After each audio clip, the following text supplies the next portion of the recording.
Dear students, welcome to Synergy EduTech. My name is Girish Talor and I will be taking care of your physics portion. Before starting our syllabus of class 11, I want to congratulate all of you for your great performance in 10 board exam. As we start our studies and preparation for JEE or NEET, physics plays an important role in securing a good rank.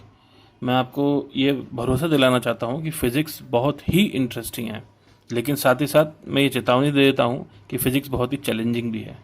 Challenging उनके लिए है जिन्हें physics को पढ़ना नहीं आता, जिन्हें ये नहीं पता फ़िज़िक्स को पढ़ते कैसे हैं। आपको एक बार ये सीख जाए कि फ़िज़िक्स पढ़ा कैसे जाता है, उसके बाद फ़िज़िक्स इज़ फन। ठीक है, आप एक छोटा सा एग्जांपल ये ले लीजिए कि सपोज़ अगर आपको किसी युद्ध में भेज दिया जाए, सारे हथियार आपको दे दिए जाएँ, लेकिन आपको चलाना नहीं आता है। तो अगर आपको चलाना नहीं आता तो उस युद्ध के अंदर आपकी डेफिनेटली हार होने वाली है। तो हम जो क्लास 11th की फ़िज़िक्स की शुरुआत करेंगे, उसके अंदर पहले हम उन हथियारों को चलाना सीखेंगे जिनकी मदद हमें फ़िज़िक्स के बैटल ग्राउंड में पड़ने वाली है। ठीक है, तो हमारा पहला टॉपिक इसमें जो रहेगा वो है बेसिक मैथमेटिक्स।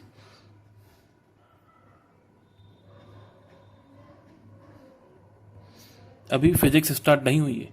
फिजिक्स स्टार्ट करने के लिए जो ज़रूरी रिक्वायरमेंट्स हैं, हम उन्हें फुलफ़िल करने के लिए टॉपिक पढ़ रहे हैं। मैं एक छोटा सा रियल लाइफ सिचुएशन आपको दिखाता हूँ। आपने सबने कुंग फू पांडा मूवी देखी होगी, ठीक है, फर्स्ट पार्ट, जिसमें अपना पो जो है उसे ड्रैगन वॉरियर बनाया जाता है। जब ये डिक्लेयर होता है कि हमारा पांडा आगे चल के ड्रैगन वॉरियर बनेगा, तो उसकी ट्रेनिंग शुरू होने वाली होती है। सेलेक्ट हो जाता है, शिफू उसे ट्रेनिंग कैंप में ले जाते हैं। तो वहाँ जाके उसके हाथ पांव फूल जाते हैं और वो शिफू से ये कहता है कि सर आप मुझे जो है कुछ मेरे लेवल पे एक्सरसाइज बताइए। तो शिफू पूछता है कौन सी लेवल, तो वो कहता है कि level 0। Shifu said there is no such thing as level 0, और शिफू फिर उसे उस ट्रेनिंग कैंप के पिट में अंदर धक्का दे देता है, जहाँ पे वो कई सारी मशीन्स में पिट पुटा के और पूरा हाथ पाँव तुड़वा करके बाहर आते हैं। शिफू कहता है now you are at level 0। तो ये जो हम टॉपिक पढ़ने वाले हैं बेसिक मैथमेटिक्स के अंदर, जितनी भी चीज़ें हमारी होने वाली बेसिक मैथमेटिक्स के अंदर हम लोग पढ़ेंगे। क्वाड्रेटिक इक्वेशन है, ट्रिग्नोमेट्री है, कोऑर्डिनेट ज्योमेट्री है, उसके अलावा हमारे पास कैलकुलस आएगा, वेक्टर्स और ग्राफ्स आएंगे। ये सारी चीज़ें हमें फिजिक्स के बैटल ग्राउंड में लेवल 0 पे पहुंचाने का काम करेंगी। तो पहले हम इन सब को तैयार करेंगे, then we will reach the base camp, और उसके बाद फिर हमारी फिजिक्स की पढ़ाई शुरू होगी चैप्टर यूनिट्स एंड डायमेंशन से। तो चलिए शुरू करते हैं हमारा topic basic mathematics. Basic mathematical tools के अंदर बेटा जो चीज़ें हम पढ़ने वाले हैं, हम पहले एक बार उसके ऊपर निगाह डाल लेते हैं। और first topic will be algebra. इस अलजेब्रा के अंदर हम लोग कवर करेंगे क्वाड्रेटिक इक्वेशंस। क्वाड्रेटिक इक्वेशंस के अलावा इसके अंदर हमारे पास आएगी binomial expansion and binomial approximation. फिर आपके पास हम इस टॉपिक में पढ़ेंगे ट्रिग्नोमेट्री, ट्रिग्नोमेट्रिक रेशियोज, उनके फार्मूले, इक्वेशंस, ये सारी चीज़ें हम लोग पढ़ने वाले हैं।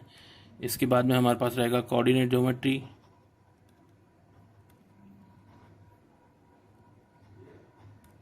कोऑर्डिनेट ज्योमेट्री के बाद में हम लोग पढ़ेंगे कैलकुलस।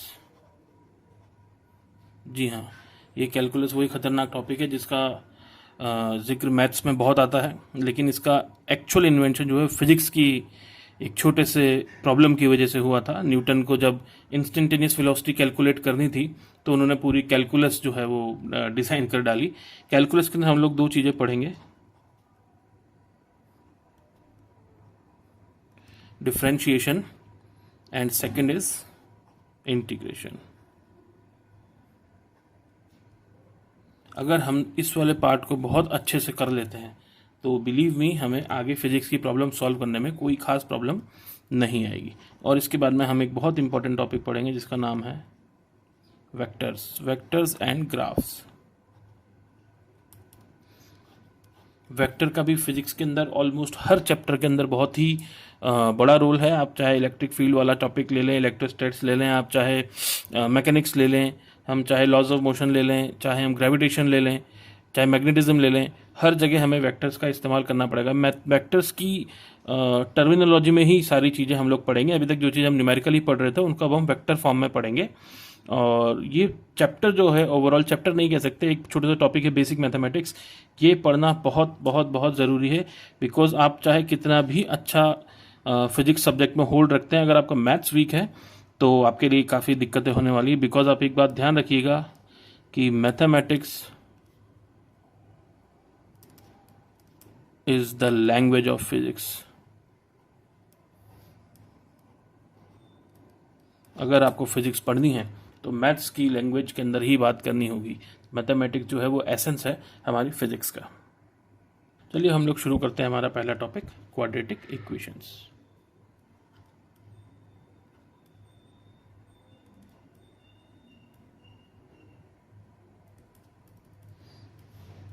इक्वेशन क्या होती है? इक्वेशन का मतलब है कि कोई एक या दो या तीन अननोन क्वांटिटीज का किसी नोन क्वांटिटी साथ कंपैरिजन, या एक ऐसा एक्सप्रेशन जिसमें एक इक्वलिटी साइन इन्वॉल्व हो रहा हो। जैसे एक सिंपल सी इक्वेशन है ax plus b y plus c is equal to 0।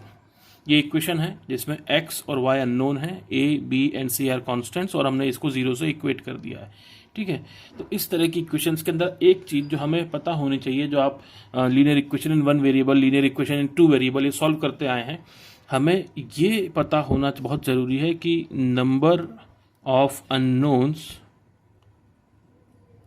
उतने ही होते हैं जितने नंबर ऑफ इक्वेशंस होती हैं। अगर मेरे पास दो अननोन है तो दो इक्वेशन होनी बहुत जरूरी है, तीन अननोन है तो तीन इक्वेशन होनी बहुत जरूरी है। दो इक्वेशन से तीन अननोन वेरिएबल सॉल्व नहीं होते हैं। ठीक है, अब क्वाड्रेटिक इक्वेशन की जरूरत क्यों पड़ी? क्योंकि कई बार ऐसा भी क्वेश्चन आ जाता है, suppose a x plus b y plus c है, हमारे पास मान लीजिए ऐसी किसी फॉर्म में एक इक्वेशन आ गई a x square plus b x plus c. अब देखिए यहाँ पे अननोन एक है, there is only one unknown that is x, और इस x की दो वैल्यूज आएंगी जो इसे सेटिस्फाई करेंगी। Let that values be x1 and x2। आप कहेंगे ऐसा कैसे हो सकता है? बिल्कुल हो सकता है। फिजिक्स के अंदर ऐसी कई सारी सिचुएशंस, कई सारी प्रॉब्लम्स होती हैं जिनके एक से ज़्यादा सॉल्यूशंस होते हैं। जैसे हम एक छोटा सा एग्जांपल लेते हैं। सपोज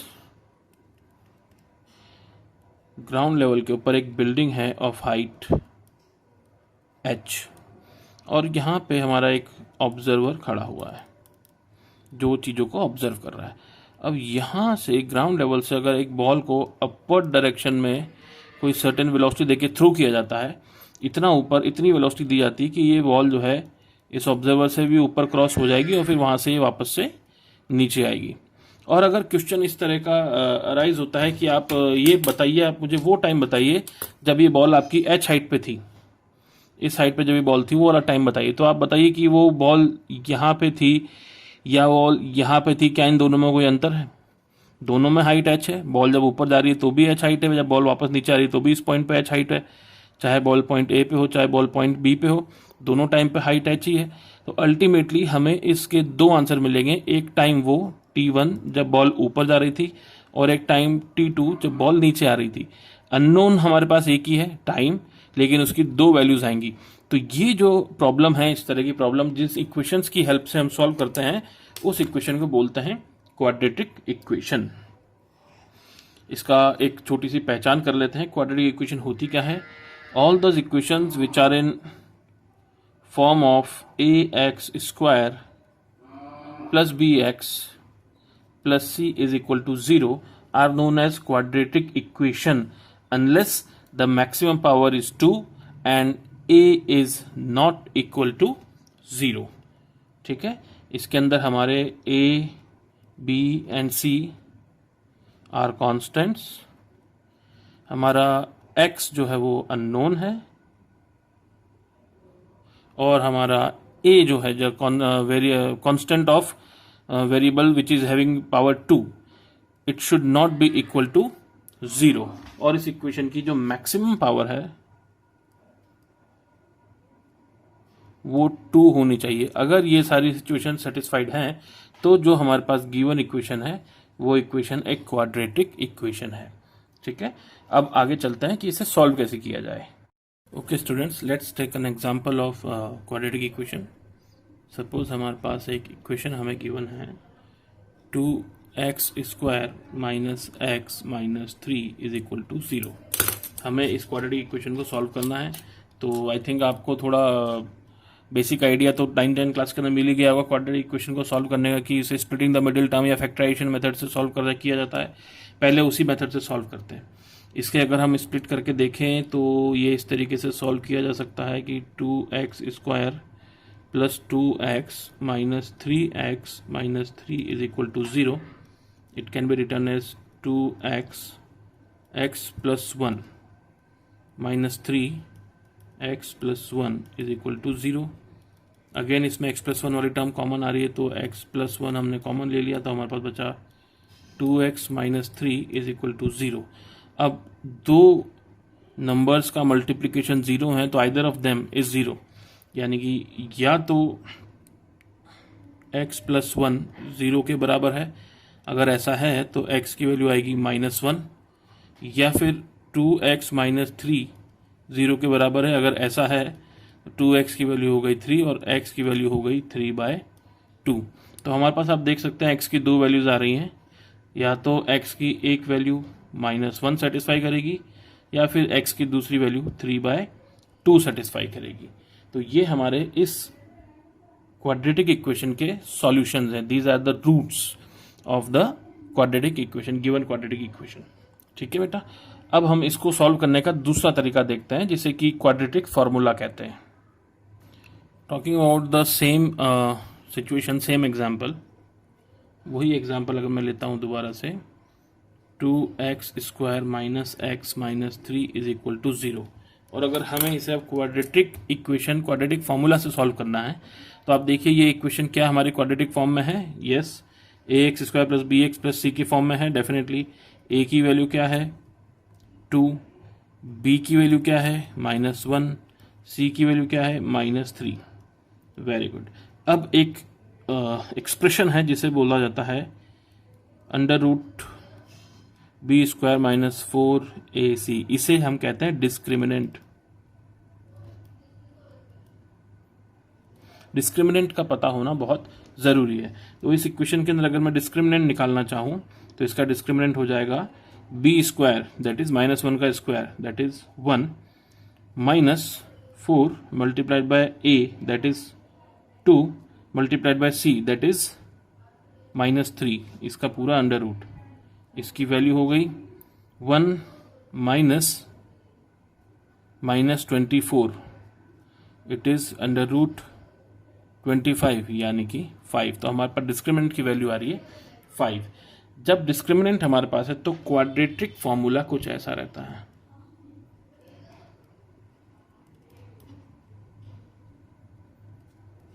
क्वाड्रेटिक फॉर्मूला कहता है कि ऐसी equation which is in form of ax square plus bx plus c is equal to 0 can be solve by using -b plus minus under root b square minus 4ac upon 2a। अब आप कहेंगे तो a की value है, दो value कहाँ है, तो दो वैल्यू हमें यहाँ पे क्लियर कट दिख रही हैं। पहली वैल्यू x1 की value is -b plus under root b square minus 4ac upon 2a, और जो दूसरी वैल्यू है x2 ये है -b minus under root b square minus 4ac upon 2a। ठीक है, अब हमारे पास जो दो वैल्यूज आई है x1 और x2 की, these are the solutions for the given quadratic equation, और I can say these are the roots of the quadratic equation. एक छोटा सा एक्सप्रेशन और है जो हमें पता होना चाहिए, the sum of roots and the product of roots. तो सम ऑफ रूट्स जो है हमारे पास, यानी कि x1 plus x2 it is always equal to minus of b by a, और जो प्रोडक्ट ऑफ रूट्स है x1 multiplied by x2 it is always c by a। आप देखेंगे कि अगर हमारे पास ये सब चीजें हैं, इनकी मदद से हम लोग क्वाड्रेटिक इक्वेशन बना सकते हैं, और क्वाड्रेटिक इक्वेशन को क्वाड्रेटिक फार्मूला की मदद से सॉल्व करते हुए हम लोग यहाँ आ सकते हैं। और ये दोनों चीजें बेटा इंपॉर्टेंट है, इनका ध्यान रखिएगा, sum of roots and products of root. अब हम हमारी इक्वेशन को एक बार क्वाड्रेटिक फार्मूला से सॉल्व करते हैं। हमारी इक्वेशन थी 2x square minus x minus 3 is equal to 0। हमें याद होगा कि जब हमने इस इक्वेशन को फैक्टराइजेशन या स्प्लिटिंग द मिडल टर्म से सॉल्व किया था, हमारे पास दो वैल्यूज आई थी। एक वैल्यू थी x की -1 और एक वैल्यू थी x की 3/2। अब हम इस्तेमाल करने वाले हैं क्वाड्रेटिक फार्मूला। अगर क्वाड्रेटिक फार्मूला इस्तेमाल करेंगे, उसको एक बार मेंशन कर लेते हैं, -b plus minus √b² -4ac upon 2a। Minus b कितना है, b की वैल्यू है -1, माइनस बी हो गया 1 plus minus b² -4ac। Discriminant हमने एक बार सॉल्व किया था, डिस्क्रिमिनेंट की वैल्यू आ रही थी 5 अपॉन 2a। a की वैल्यू है 2, 2a हो गया 4। तो अगर एक वैल्यू जब हम x को प्लस लेकर के कर रहे हैं, इट इज़ 1 + 5 अपॉन 4, तो ये वैल्यू मेरे पास आएगी 6/4 और आई कैन से दैट 3/2। और दूसरी वैल्यू मेरे पास जो आ रही है x2 की, वो 1 - 5/4 लेकर करेंगे, इट इज़ -4/4, दैट इज़ -1। तो आप देख सकते हैं हमारे जो रूट्स की वैल्यू x1 और x2 की है, ये वैल्यूज वही आ रही है जो हमारे फैक्टराइजेशन वाले फॉर्मूला से आई थी। तो ये हमारा बेसिक क्वाड्रेटिक फार्मूला है, जिसे कि हम आगे यूज़ करेंगे फिजिक्स की प्रॉब्लम सॉल्व करने में। Okay students, now we will solve few situations whose answers are given by quadratic equations. So our first question is, a stone is thrown upward with a velocity of 40 meter per second from the bottom of a 60 meter high building. Find the time at which the stone crosses the top of the building. आप एक बार इसको try कीजिए pause करके, उसके बाद में हम इसे सॉल्व करते हैं। चलिए सॉल्व करते हैं। सबसे पहले इस क्वेश्चन की सिचुएशन को हम लोग एक रफ स्केच बना के ट्राई करते हैं, क्या चीज़ है समझने की कोशिश करते हैं। क्वेश्चन में सिचुएशन कुछ ऐसी है कि एक बिल्डिंग हमें गिवन है विच इज़ 60 मीटर हाई, और इसके बॉटम से एक स्टोन को अपवर्ड प्रोजेक्ट किया गया है with a velocity of 40 meter per second. और हमसे पूछा गया है find the time when the stone crosses the top of the building, यानी जब ये स्टोन ऊपर जा रहा था तो ये इस बिल्डिंग के टॉप पे कब पहुंचा। सबसे पहले आप ये चीज चेक कीजिए कि क्या ये स्टोन इस बिल्डिंग के टॉप तक जाएगा भी या नहीं, इसकी वेलोसिटी कितनी है, कितना टाइम लेगा, कितनी देर में रुकेगा, फाइनल वेलोसिटी 0 कहाँ हो रही है। एक बार थोड़ी सी ये चीजें चेक कर लेते हैं।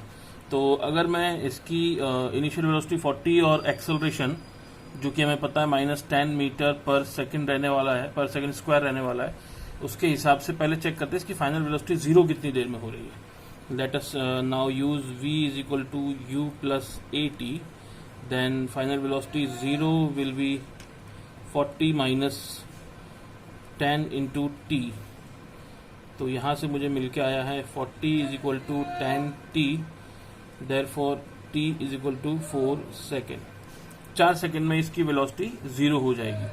अब दूसरी चीज ये चेक कीजिए, इस 4 सेकंड में ये डिस्टेंस कितना ट्रेवल कर रहा है। अगर मैं ये देखूं तो s = ut + ½ at² के हिसाब से I can simply see that u is 40, time is 4 seconds, -½ into acceleration is 10 and the time is 4 multiplied by 16, ये got cancelled, आया 8, 40 into 4 is 160 minus 10 into 8 is 80, therefore 80 metre इसकी maximum distance ऊपर जाने वाली है। 4 सेकंड में 80 metre distance cross करेगा। इसका मतलब ये तो डेफिनेट है, ये कंफर्म है कि the stone will cross the top of the building.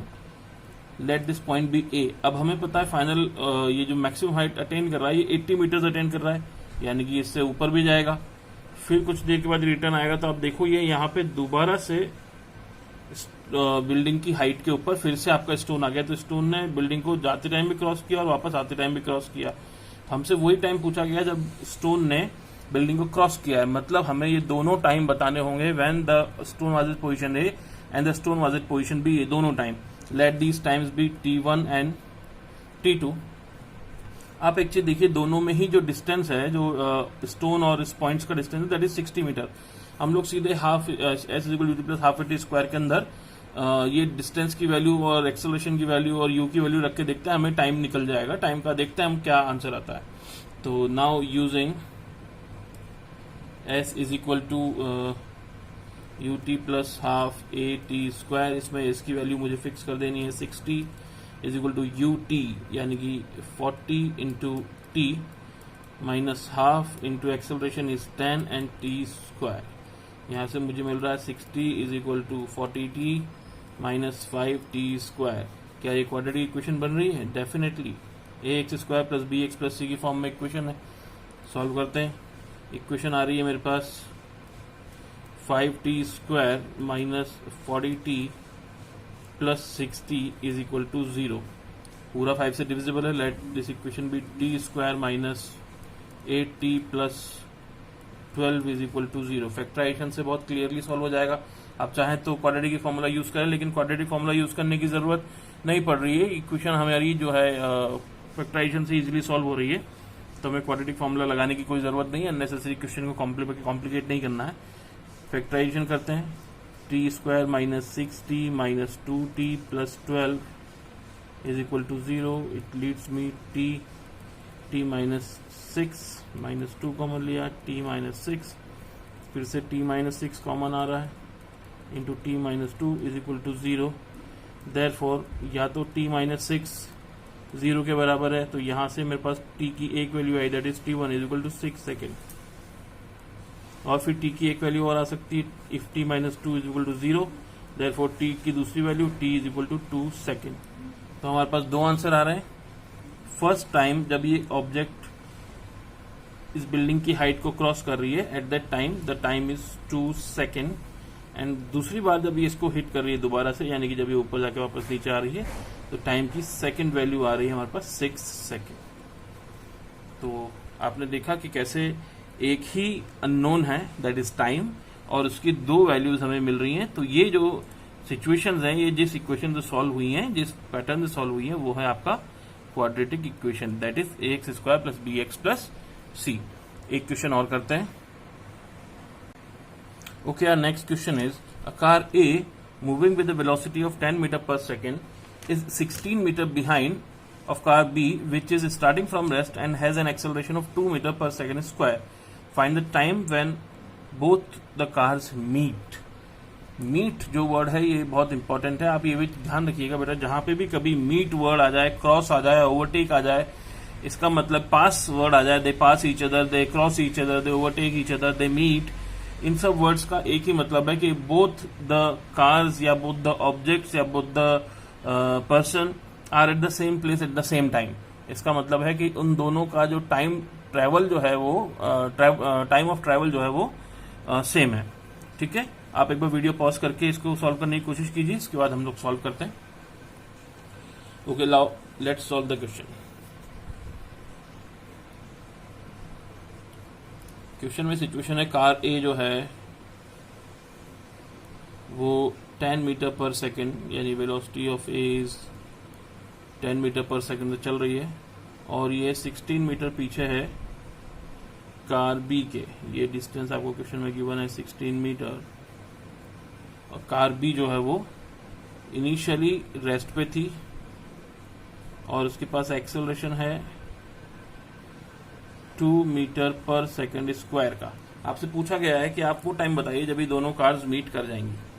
देखिए, कार्स जो है दो बार मिलेंगी। दो बार कैसे?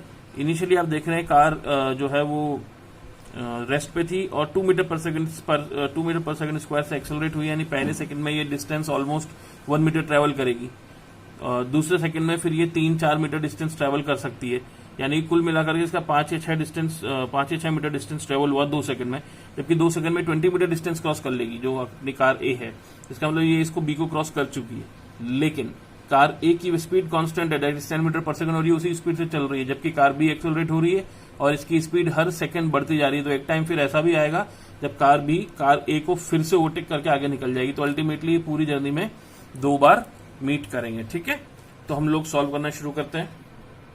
अगर मैं डिस्टेंस ट्रेवल्ड बाय कार ए की बात करूं, it will simply be in time T. Suppose हमने बोल दिया टी टाइम में मिल रहा है, हमें यहां से पता है कि टाइम की 2 वैल्यू आने वाली है, T1 एंड T2। तो अभी ये दोनों वैल्यूज के लिए हम लोग सॉल्व कर रहे हैं। सपोज हमने सबसे पहले कार ए की बात की टाइम टी के अंदर, तो जो डिस्टेंस ट्रेवल्ड होगा कार ए का, it will simply be velocity of car a multiplied by time, that is 10 into T.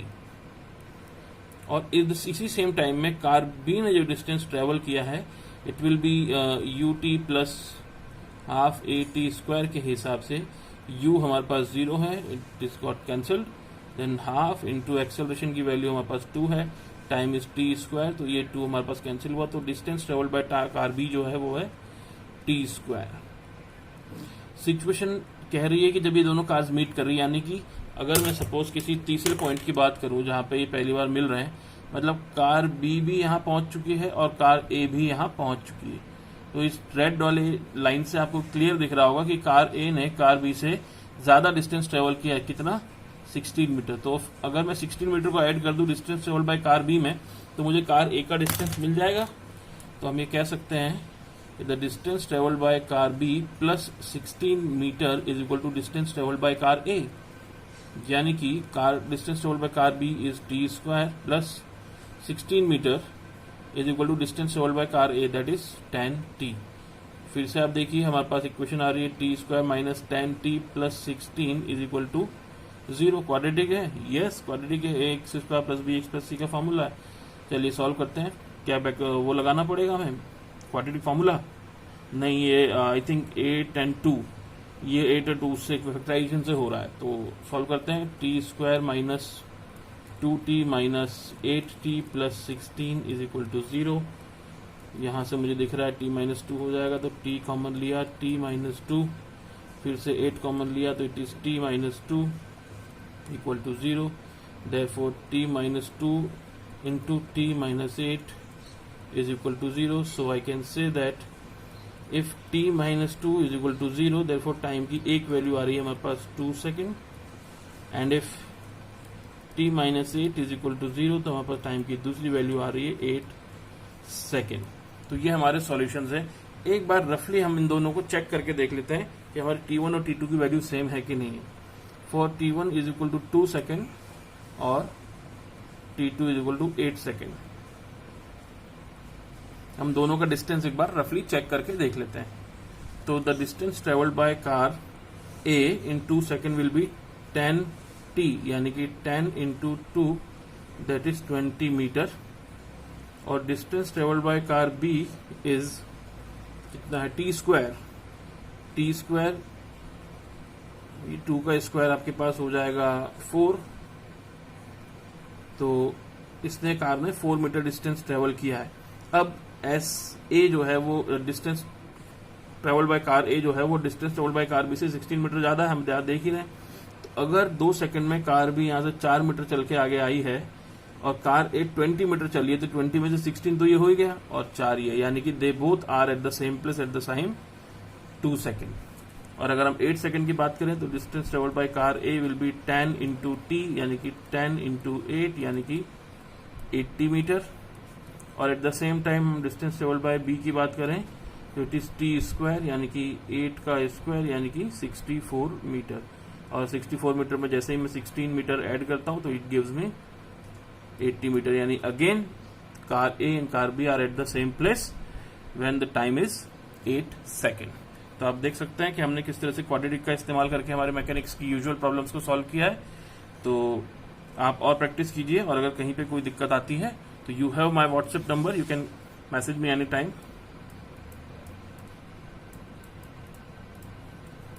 I am Girish Talor. Thank you very much.